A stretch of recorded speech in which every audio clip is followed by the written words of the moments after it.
अस्सलाम वालेकुम। आपके पास घरेलू पैमाने पे चंद चिकन्स हैं। आप ना सिर्फ उनकी अच्छी जिस्मानी नशोनुमा के हवाले से रहनुमाई की तलाश में हैं, बल्कि मुस्तकबिल में उनसे अच्छी पैदावारी सलाहियत भी लेना चाहते हैं, तो ये वीडियो आप ही के लिए है। शेयर करता चलूँ कि घरेलू पैमाने पे बचे हुए खाने और डरबे के आसपास कदरे मौजू माहौल की फराहमी से जानदारों की किसी हद तक कफालत तो की जा सकती है, लेकिन जल्द वज़न बढ़ाने और मुस्तकबिल में ज़्यादा से ज़्यादा मुनाफा हासिल करने के लिए साथ दूसरे ग़िज़ाई अज्जा की फराहमी को भी यकीनी बनाना पड़ता है। और देही बुर्गबानी हकीकी मेनू में तब ही फ़ायदेमंद रहती है जब आपको कुछ अहम सरगर्मियों के बारे में मुकम्मल मालूमात होती हैं। रानीखेत, चीचक, सांस की बीमारियाँ, अंदरूनी और बैरूनी मतअद्दी मसाइल, इन्फेक्शंस घरेलू पैमाने पर रखे चिकन्स के लिए अमवात का बायस बनते हैं। अगर अमवात ना भी हों तो सेहत इस कदर मुतासर रहती है कि ना तो अच्छा जिस्मानी वजन आता है, ना चिकन्स इतनी जल्दी उस मरहले पे पहुंचते हैं कि जहां से आप इनसे कुछ आमदनी हासिल कर सकें, और ना ही मुस्तकबिल में इनकी नस्ल कशी की सलाहियत को कामयाबी से बरकरार रखना मुमकिन रहता है। चिकन्स की सेहत की बहाली, नशोनुमा, अच्छी परवरिश के लिए सिर्फ एक या दो ग़िज़ाई अज्जा पे आप दारोमदार नहीं करवा सकते। आपको इसके साथ साथ हफ्ते में कम अज़ कम 2 मरतबा चिकन्स को राइस पॉलिश, सरसों, सूरजमुखी के बीज, बाजरा, खुश्क मटर, मकई, गंदम जैसे अजनास का अमेज़ा बनाकर भी देना पड़ता है।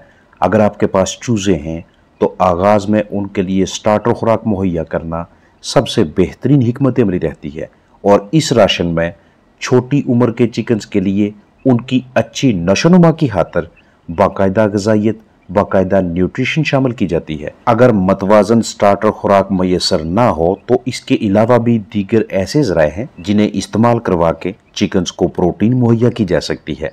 पनीर, सादा दही, सूरजमुखी के बीज या पकी हुई फलियां या दालें इस्तेमाल करवा के। उबले हुए अंडे भी प्रोटीन का अच्छा जरिया है। उबाले बगैर नहीं देना, वगरना मुस्तकबिल में जब ये चिकन्स बड़े होंगे तो इन्हें अपने ही अंडों को खाने की आदत पड़ जाएगी। घरेलू पैमाने पर रखे छोटी उम्र के चिकन्स की खुराक की तैयारी के लिए आप अंडे उबालें या फिर इनके टुकड़े कर लें और इन्हें जई के आटे या दलिए के साथ अच्छी तरह से मिक्स करके दें। जानदारों के लिए ये दलिया आप पिसी हुई या कटी हुई जौ से भी तैयार करवा सकते हैं। अगर आप चूज़ों को, चिकन्स को ऑर्गेनिक ग़िज़ा देना पसंद करते हैं तो ये वाला मरकब इसका एक अच्छा जरिया होगा।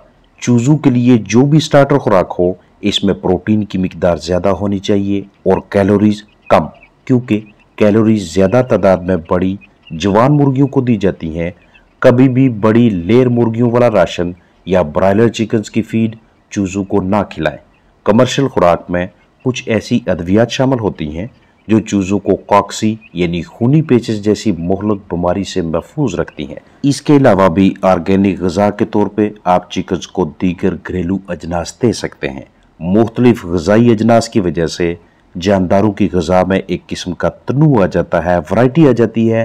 तो इन ग़िज़ाई अजनास में मौजूद ग़िज़ाई अज्जा यानी कि न्यूट्रिएंट्स वो चिकन्स की जिस्मानी सेहत को अच्छी तरह से बहाल रखने के लिए, ढांचे, पट्ठों की मजबूत बनावट के लिए और जानदारों को बहुत से अमराज से महफूज रखने के लिए अहम किरदार अदा करते हैं। इस वक्त ये चिकन्स चूज़ों के मरहले से निकलकर पट्ठे पट्ठियों की स्टेज में दाखिल हो चुके हैं, जिन्हें हम पुलेट्स का नाम देते हैं। पट्ठियों को कभी भी जल्दी मैच्योर नहीं होने देना, बालग नहीं होने देना, क्योंकि बाद में नुकसान होता है। अक्सर फार्मर हजरात या घरेलू पैमाने पे निगरान हजरात जल्दी से जल्दी अंडों के हसूल की खातिर चिकन्स की उम्र और वज़न को देखे बगैर ऐसे इकदाम उठा रहे होते हैं जिनका मकसद उन्हें जल्द से जल्द बालग करके उनसे अंडे हासिल करना होता है, लेकिन तरीकाकार गलत अपनाते हैं। सेक्सुअल मैच्योरिटी यानी सने बलोगत में ताहीर करवाना इस लिहाज से फ़ायदेमंद होता है कि तब तक ये पट्ठियाँ अपनी जिस्मानी बनावट के लिहाज से, अपने जिस्म की अच्छी नशोनुमा के लिहाज से उस मुकाम तक पहुँच चुकी होती हैं जो कि आगे चलकर अपने जिस्म से अंडों की बेहतरीन मिकदार आपको दे रही होती हैं।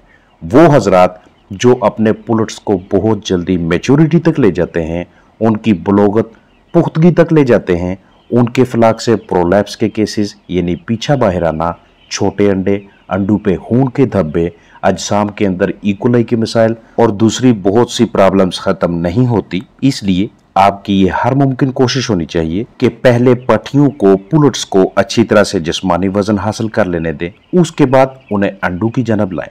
और ऐसा करना आपके इख्तियार में होता है। कंट्रोल ऐसे होगा कि पट्टियां जितना ज्यादा रोशनी का सामना करती हैं उतनी जल्दी उनमें मैच्योरिटी आती है। इसीलिए आपको तजवीज़ किया जाता है कि पट्टियों को कभी भी इजाफी रोशनी नहीं देनी, उन्हें वही रोशनी का दौरानिया मुहैया होने दें जो कुदरत की जानब से दस्तयाब है।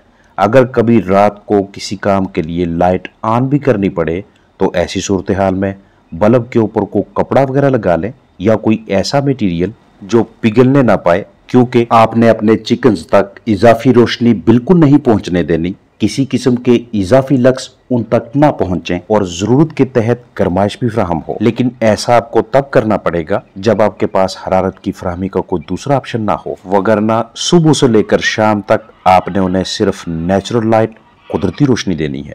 फिर उसके बाद बाकायदा तरीके से तज्जिया करें कि इस वक्त आपके चिकन्स अपने जिस्मानी वजन के लिहाज से कहाँ पे खड़े हैं। अगर उनका वजन अभी भी बहुत कम है तब तो बिल्कुल भी आपने उन्हें इजाफी रोशनी मुहैया नहीं करनी। लाइट तब देते हैं जब वजन भी पूरा हो चुका हो और चंद ही दिनों या 1 से 2 हफ्तों के बाद उन्होंने अंडे देने हों या फिर इक्का दुक्का अंडे आ चुके हों। बाज़ औक़ात बहुत से घरेलू कामयाब चिकन फार्मर हजरात 1 से 1.5 से 2% अंडों की पैदावार के हसूल के बाद रोशनी के दौरानिया में इजाफा करवाते हैं। यहाँ पे ना सिर्फ रोशनी का ध्यान रखना है बल्कि जानदारों के जिस्मानी वजन को भी देखना है। जिस्मानी वजन ब्रीड, नस्ल के हवाले से देखा जाएगा।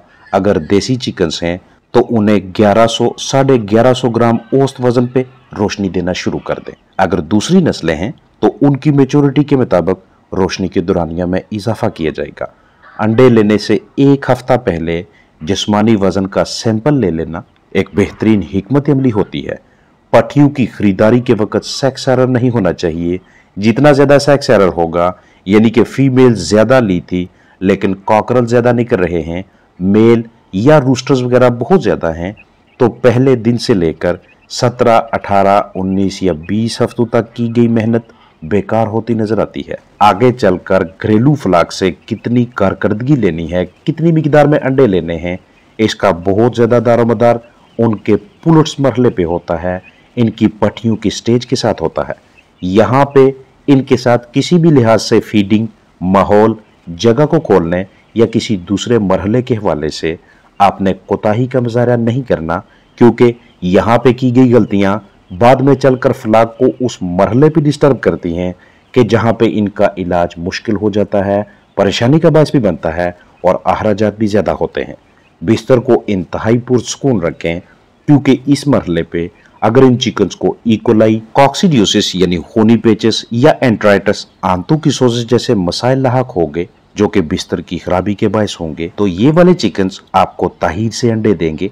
इसलिए आपने उनको जवानी तक जल्दी नहीं पहुंचने देना, जिसके लिए इन तराकीब पे अमल करना है जो वीडियो में शेयर की गई हैं। लेकिन इसका मतलब ये भी नहीं होना चाहिए कि आप इनकी इतनी ज़्यादा फीडिंग करवा दें या इतने अनकंट्रोल तरीके से खुराक दें कि जिस्म पे बहुत ज़्यादा चर्बी इकट्ठी होना शुरू हो जाए, या फिर बहुत से बर्ड्स ऐसे हों कि जिन्हें अच्छी तरह से ग़िज़ाइयत दस्तयाब ना हो, ग़िज़ाइयत की कमी का शिकार होने लगे, तो यहाँ से फ्लाक डिस्टर्ब होना शुरू हो जाता है। कुछ चिकन्स छोटे और कुछ बहुत बड़े हो जाते हैं जब उन्हें बगैर कंट्रोल तरीके के ग़िज़ा दी जाए, सारे के सारे चिकन्स उसे खा ना सकें, तो तब ही छोटे बड़े चिकन्स एक ही फ्लाक में दिखाई देते हैं। अब जब भी स्ट्रेस आएगा, जब भी बीमारी आएगी, तो सबसे पहले इस फ्लाक में मौजूद छोटे चिकन्स मुतासर होंगे और उन्हीं की अमवात होने लगती हैं। यहीं से नुकसान का आगाज़ हो जाता है, क्योंकि छोटे बर्ड्स बिस्तर से, माहौल से बहुत जल्द इन्फेक्शन पकड़ लेते हैं। इसलिए बिस्तर को बाकायदा तरीके से मैनेज करके रखिएगा। छोटे बर्ड्स की कूत बर्दाश्त कमज़ोर होने की वजह से अगर ये बच भी जाएं तो आगे चलकर एक अच्छी पैदावार की हामिल लेयर मुर्गी नहीं बनते। लिहाजा आपने हर हाल में इनकी ग्रेडिंग किए रखनी है, यानी वक्तन फ़ौक्तन छांटी करते रहें। जानदारों की चिकन्स की तादाद जितनी भी हो, अगर आप उन्हें बचपन से लेकर जवानी तक इन तमाम मराहल से गुजारते हैं, इन तमाम अहम तरीन पहलू पे खास तवज्जो देते हैं, तो यकीनी तौर पे आप ना सिर्फ इन्हें मुख्तलिफ अमराज, मुख्तलिफ बीमारियों से महफूज रखने में कामयाब रहेंगे, बल्कि इनसे अच्छी पैदावारी सलाहियत का हसूल भी आपके लिए आसान रहेगा। इसके अलावा घरेलू जानदारों के लिए ऑर्गेनिक ग़िज़ाओं की तैयारी के हवाले से इसी चैनल पे वीडियोस मौजूद हैं, जिन्हें देखकर मजीद रहनुमाई ली जा सकती है। अपना ख्याल रखें। अस्सलामु अलैकुम वरहमतुल्लाहि वबरकातुहू।